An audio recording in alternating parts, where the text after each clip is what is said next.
vai dizer que você prefere pagar R$ 12 de taxa ao invés de pagar R$ 1 só de taxa. As taxas são muito importantes para que você escolha a corretora certa para que você faça day trade. Cuidado, porque senão os seus lucros vão parar só no bolso de outra pessoa. Presta atenção nessa questão das taxas, que é muito importante, e outros custos que você vai ver no vídeo de hoje. Papo 09 do Day Trade sem ilusões, custos de um trader. É sempre um prestígio ter a sua audiência. Bora pro vídeo.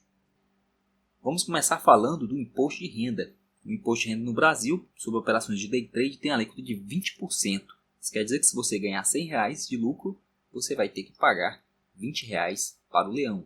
Se você tiver R$ 1.000 de lucro, R$ 200 é para o leão. Afinal de contas, o governo te ajuda em todos os aspectos da sua vida, então você precisa dar ali o teu sócio 20%, que é os R$ 200 para o governo. Fica atento, porque caso o imposto, se você teve um mês que operou pouco ou teve pouquíssimo lucro a ponto de não dar nem R$ 10, tem pessoas que acontece isso, mesmo assim você precisa fazer o acúmulo para pagar no mês seguinte. Isso porque o DARF ele só recebe se for no mínimo R$ 10 de imposto. Se for menos que isso, ele não quer, tá? Ele não aceita. Então você precisa acumular e se virar para fazer isso. E se passar o ano inteiro, você foi só testar e não deu certo, só ganhou, sei lá, R$ 50, 20% dá 10, você ainda passa, né? Mas se for 40, você foi lá, testou, só teve um lucro de R$ 40 e não quis mais, no ano seguinte você precisa declarar, e você precisa declarar que tem esse imposto a pagar, você paga junto lá com o que tiver, então desconto lá da restituição. Mas só não esqueça de declarar, porque tem gente que esquece de declarar. Conheço gente que teve prejuízo no day trade e não quis mais fazer, daí no ano seguinte não fez a declaração, mesmo tendo prejuízo, e pagou uma multinha aí de R$ 165, além do prejuízo do day trade, ainda teve que pagar simplesmente porque não declarou o imposto. Ou seja, a pessoa teve prejuízo, não declarou e ainda tomou multa. Então muito cuidado, porque o fisco é uma coisa muito séria. Se até bandido tem medo do fisco, imagina você que é um cidadão honesto, uma cidadã honesta. Até os bandidos têm medo, porque se os bandidos não tivessem medo do fisco, eles não faziam lavagem de dinheiro, mas fazem lavagem de dinheiro justamente porque tem medo da Receita Federal. Então todo mundo tem medo, você também tem que ter medo, principalmente você que é honesto, para você não ser tratado como um lixo, como é o caso de muita gente que esquece de pagar um imposto, ou mesmo que tem ali um equívoco nas contas e acaba pagando errado.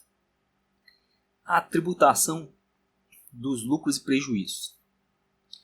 No caso de lucros e prejuízos obtidos no day trade, eles sempre estão sujeitos a impostos. Nesse caso aqui do Brasil, sempre tem imposto, então não é uma coisa opcional. Os prejuízos, eles podem ser utilizados para compensar os lucros futuros. Ou seja, se você teve prejuízo em períodos anteriores, aí você pode compensar com os lucros futuros, para que você não seja tributado. Eu não vou nem falar não seja tributado injustamente, porque isso é uma palavra completamente sem sentido, né? Para que você não seja tributado sobre um lucro que na realidade você nem teve, né? Você já teve ali um prejuízo antes, você teve um lucro, na verdade você não teve um lucro, você apenas compensou um prejuízo que você teve. Daí você não teria de pagar imposto. Mas vamos dar um exemplo. Vamos supor que um trader obteve um lucro de 10 mil nas suas operações de day trade durante determinado ano. Ele pode ter que pagar imposto sobre esse lucro. No caso, se for de day trade, né, todo mês ele precisa pagar ali 20% do valor arrecadado. Mas se num determinado mês ele teve um prejuízo, digamos um prejuízo de R$ 1.000, em vez de ele declarar esses 10 mil, ele compensa esses 1.000 de prejuízo para que ele pague somente o imposto sobre o lucro real. Aí tem as taxas, que é o que eu falei na abertura do vídeo. As taxas você precisa estar atento. Tem corretora que ganha muito assim na questão do marketing. Aparece em todo lugar, está o tempo todo presente. Então ela está lembrada ali, está na cabeça das pessoas. A pessoa pensa em day trade, já pensa naquela corretora, mas preste atenção que tem corretoras com taxas muito melhores. E são corretoras também boas. Eu opero por uma que eu fiz uma comparação entre a minha operação e a de uma outra pessoa, que é dessa outra corretora, e a diferença ali de pagamento de taxa foi desproporcional. Ela pagou, deixa eu ver aqui, mais ou menos umas 10 a 15 vezes mais em taxas do que a taxa que eu paguei. Então, é preciso levar em conta isso. Aí que taxas são essas? Taxa de corretagem. As corretoras podem cobrar uma taxa de corretagem por operação de compra e venda realizada pelo trader. Por exemplo, uma corretora poderia cobrar uma taxa fixa por operação ou uma taxa baseada no percentual daquele volume. Sei lá, negociou de 0 até R$500, negociou de R$500 até 5 mil, de 5 mil aí teria um percentual. Ou então taxa fixa, foi tantas operações, cada operação é R$4, R$5, aí fica, você precisa prestar atenção se isso não vai acabar causando um prejuízo. Tipo, você faz uma operação pequena e acaba pagando uma taxa de corretagem ali muito desproporcional ao valor que você está negociando. E também tem as taxas de custódia. Algumas corretoras podem cobrar taxas de custódia para manter os ativos financeiros na conta do trader, por exemplo. Uma corretora pode cobrar uma taxa mensal fixa pela custódia dos ativos na conta do trader. No entanto, algumas corretoras isentam determinados tipos de investidores ou ativos dessas taxas. Fica também, olha se é o caso do seu perfil, ele tem essa isenção para determinadas corretoras. A corretora que eu opero atualmente, ela me dá isenção dessa taxa de custódia, além de ter uma taxa de corretagem muito pequena. Eu não vou falar qual é essa corretora aqui, porque ficaria parecendo que eu estou fazendo propaganda dela. Emolumentos. As bolsas de valores podem cobrar emolumentos. E daí não tem nada a ver com a corretora. E é questão mesmo da bolsa. Ela vai ter aquelas taxas. Se você pegar a sua nota de negociação, você vai ver que tem a taxa lá de emolumento.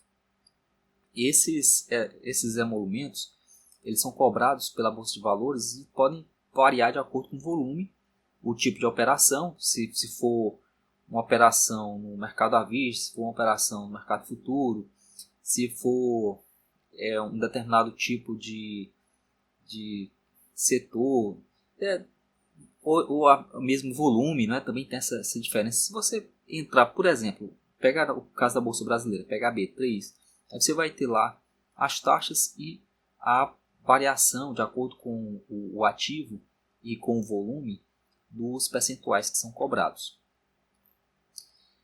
Outras taxas relacionadas a day trade. Além da taxa de custódia lá da corretora, você tem, é possível, uma taxa de custódia da própria bolsa. Além dessas taxas, a bolsa de valores elas podem cobrar uma taxa adicional sobre as operações realizadas pelos traders. Essa taxa ela pode variar dependendo da bolsa de valores que você está operando. Se você for operar, por exemplo, por uma corretora estrangeira, você precisa prestar atenção como é que ocorre essa cobrança, se ocorre essa cobrança. E também tem que ver a legislação, ver se é uma corretora que é permitida atuar aqui no Brasil. Essas questões você precisa ficar atento para que você não tenha problemas depois aí com o fisco ou com as autoridades brasileiras. Tributação específica para operações de derivativos. Operações de day trading com derivativos, como opções e contratos futuros, podem estar sujeitas às regras fiscais específicas. Por exemplo, as operações de day trading com opções podem ter um tratamento fiscal diferente das operações com ações. Outras taxas e custos que a maioria das pessoas não vê. Além dessas taxas mencionadas anteriormente, os traders de day trading devem estar cientes de outras taxas e custos ocultos que podem estar associados às suas operações, como taxas de saque, taxas de inatividade. Inclusive, tem aí, eu li recentemente, que algumas corretoras iam cobrar taxa de inatividade. Se você não estivesse fazendo operações ou tivesse com investimentos ativos naquela conta, você ia começar a pagar uma taxa de inatividade. Eu só sei uma coisa, que tem uma corretora aí que eu tenho um ativo que eu estou preso lá por conta desse ativo, que era até 2000 e não sei quanto, me venderam esse negócio, né? Depois eu conto essa história. Mas tá lá e eu não estou operando mais. Na hora que me cobrar essa taxa, eu vou pedir para fazer a transferência desse ativo, que é um pouquinho complicado, mas dá para fazer essa transferência de um corretor para outro. Mas enfim, tem essa possibilidade e também tem o spread entre a compra e a venda. Além de outras coisas aí que você também precisa verificar nos contratos. Cada termo lá que você for assinar, leia bem direitinho para que você não seja surpreendido com taxas que você nem estava esperando. Estratégias para minimizar os custos fiscais e taxas. Planejamento tributário. Os traders podem adotar estratégias de planejamento tributário para minimizar sua carga tributária, como compensação de prejuízos anteriores com lucros. Como eu falei, se você teve um prejuízo no mês anterior, você pode compensar isso no lucro do mês seguinte, porque na verdade se trata disso, né? Se você perdeu, digamos, 5 mil reais no mês passado, e aí no mês seguinte você conseguiu lucrar 10 mil, aí você vai e compensa. Você não vai pagar 2 mil de imposto, você vai pagar 1.000, porque você teve 5 mil de prejuízo e compensou ali com o lucro que você teve no mês seguinte. Também tem, isso já não é mais para day trade, mas para swing trading, que é aquela isenção quando você faz a venda abaixo de 20 mil reais. Eu adotava isso até pouco tempo, mas depois eu vi que não tem condição você vender menos de 20, e aí você acaba perdendo oportunidades melhores. É melhor deixar, né, pegar o imposto, no caso do swing trade é 15%, é melhor pagar logo e aproveitar a oportunidade do que ficar retendo para depois, de repente, até você acaba entrando no prejuízo.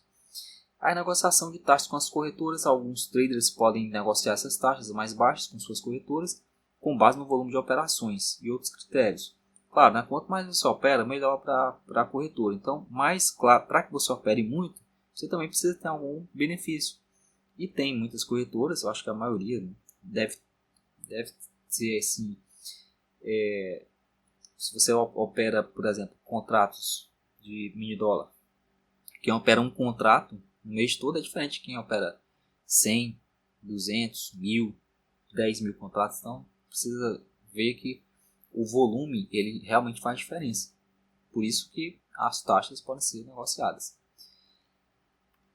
Assim, você precisa sempre estar atento a essas questões de taxa, para que você não, de repente, pense que você está indo bem, mas você está doando seu dinheiro tanto para a Receita Federal quanto para a corretora e a bolsa. São essas taxas, você precisa ver se está compensando realmente a sua operação. Se a sua operação estiver simplesmente dando um dinheiro irrelevante por enquanto, vá para o simulador e treine mais para que você possa aumentar o volume lá e realmente ter um lucro significativo, que você vai se sentir melhor, e também você não precisa ter esse medo assim de pagar imposto e outras coisas, desde que você esteja lucrando. Se você estiver lucrando bem, aí não tem problema nenhum.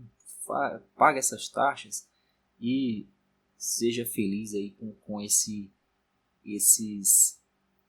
pequenos vazamentos aí de dinheiro. O próximo papo é a análise técnica. Vamos sim entrar na análise técnica. Desejo a você uma excelente aprendizagem e até o próximo vídeo.